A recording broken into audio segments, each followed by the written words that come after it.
Rufaro. Welcome to Nehemiah African Projects. This is your first time. Welcome to the channel.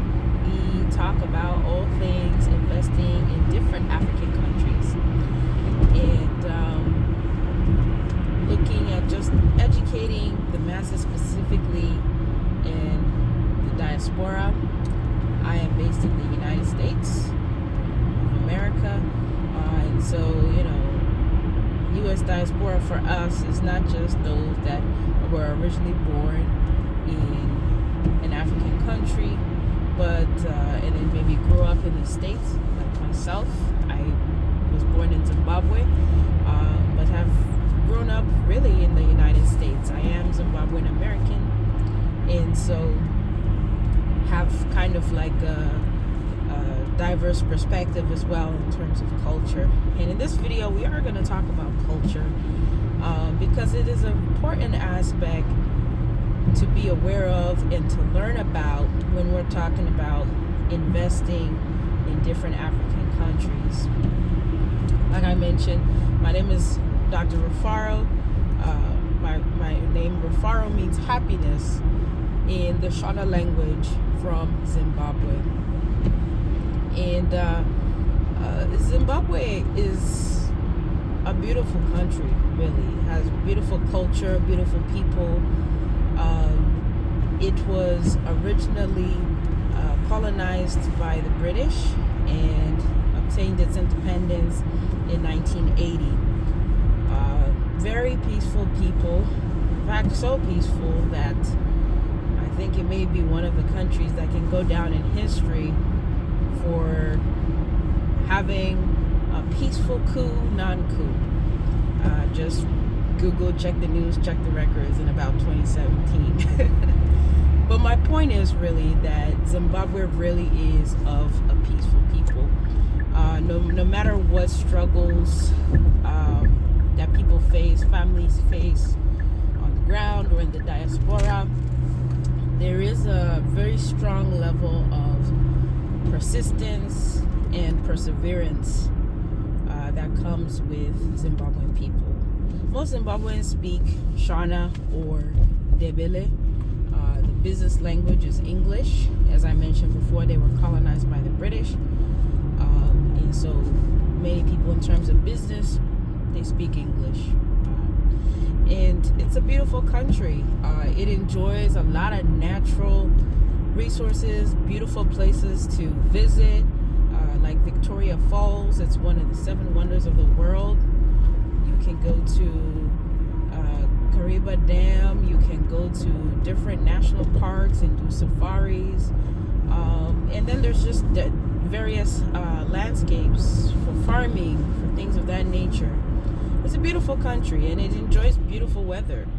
The equivalent of what we would consider 70 degrees Fahrenheit here in the U.S. So only has 2 seasons, rainy season and dry season. So very conducive to farming. And how does this all relate to investing? So again, my main point here is if you want to invest in Zimbabwe, you definitely need to have a little bit of cultural context.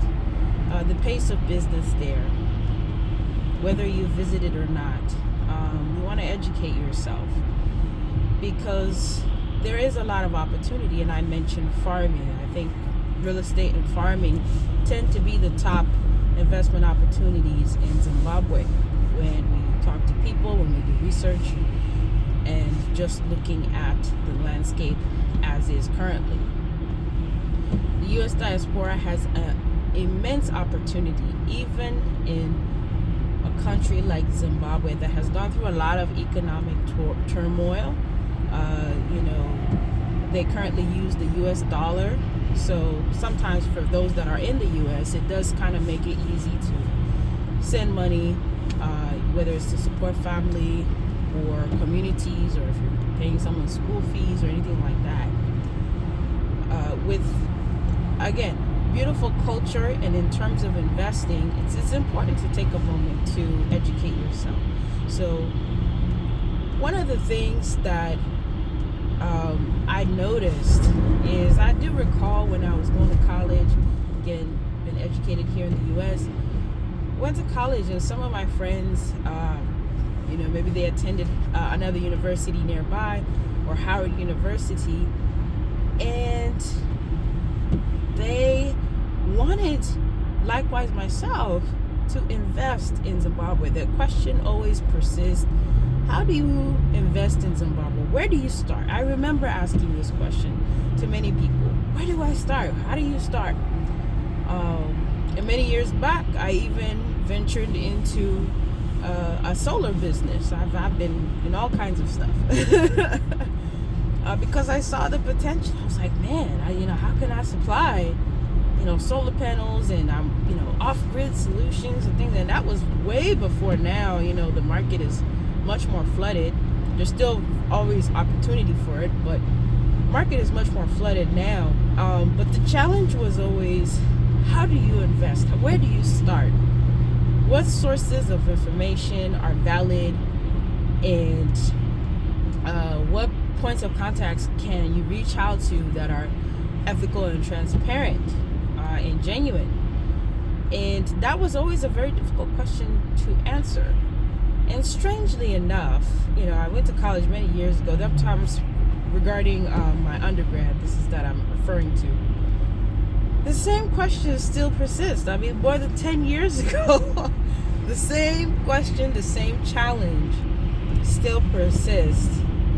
That even if people visit, they go visit, maybe they go visit family, maybe they haven't been there in a couple years, or they ask those that have recently visited, what's going on the ground? And you can see there's activity going on, and many people are doing incredible things and projects, but where do you start if you're not in a position to fully relocate and be on the ground? Because it's a different conversation if you are on the ground and you see for yourself, and there's the different challenges there. So where do you start? The same question, same challenge persists.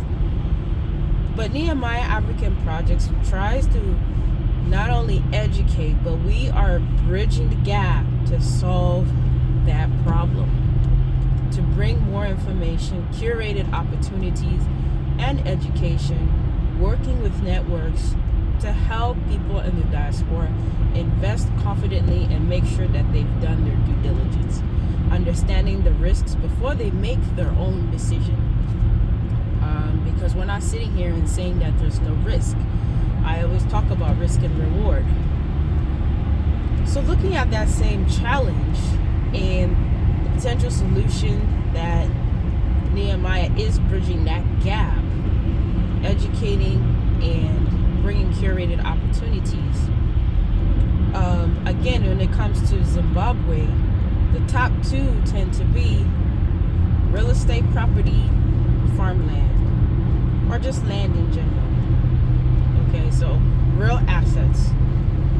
And if you're going to invest in Zimbabwe, you want to make sure you work with registered real estate developers, registered real estate agencies that can do some of the verification work for you,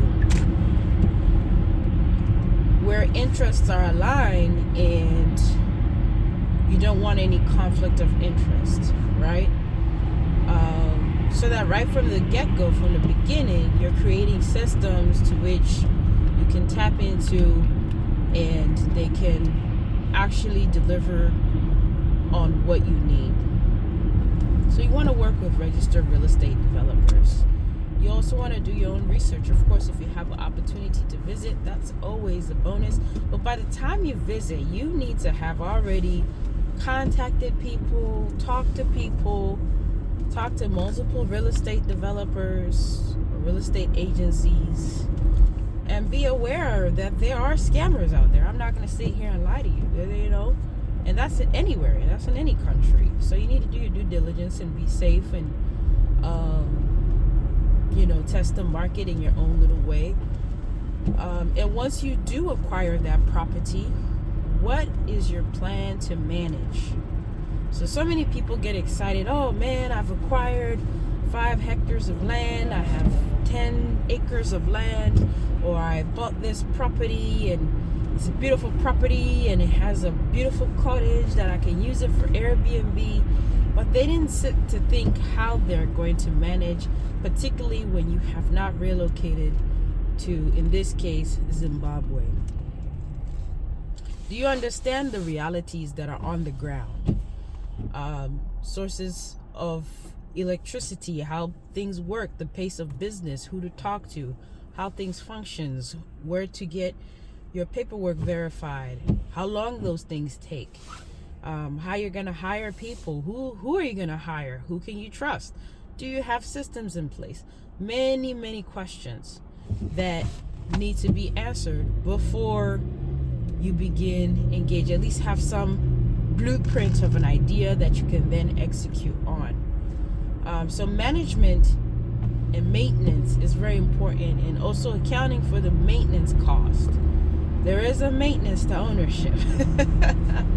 There is a maintenance to ownership. Even if you're land banking and you're not, developing a property on the land or something, there's still maintenance.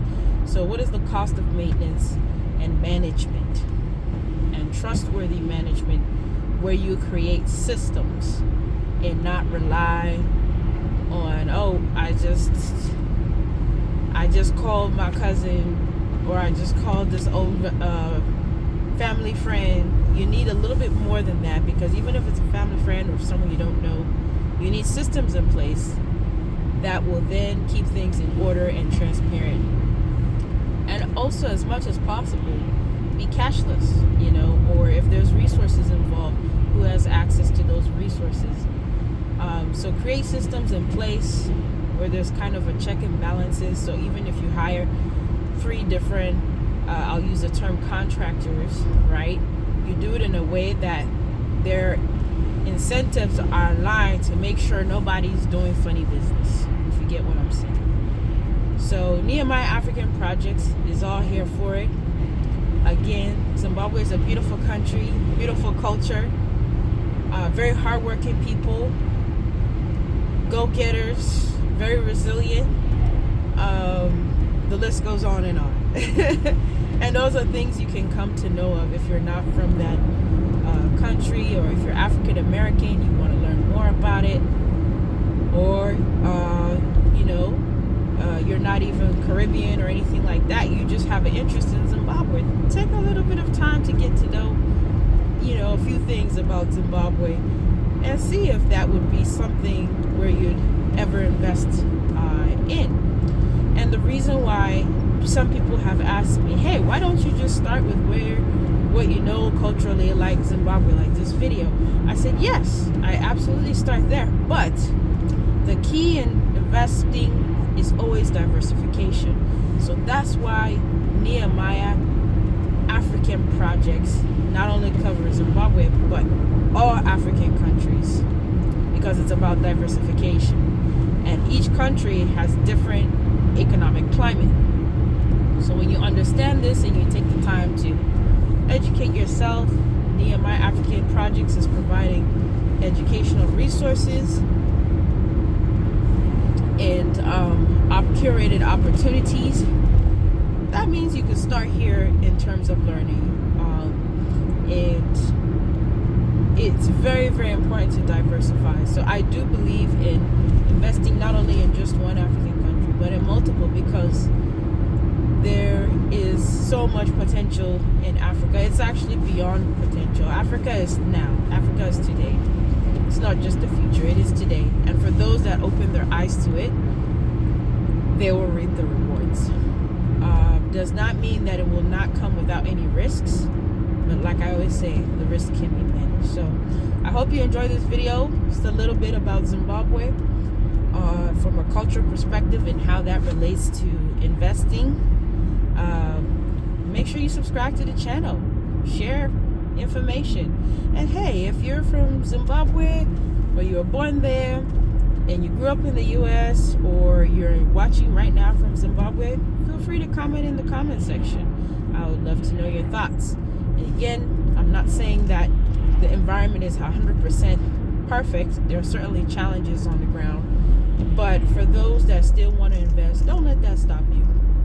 If you are serious about investing in Zimbabwe, you need to be aware about the precautions, and do your due diligence. So I hope you enjoy the video. More to come. Thank you so much. Bye bye.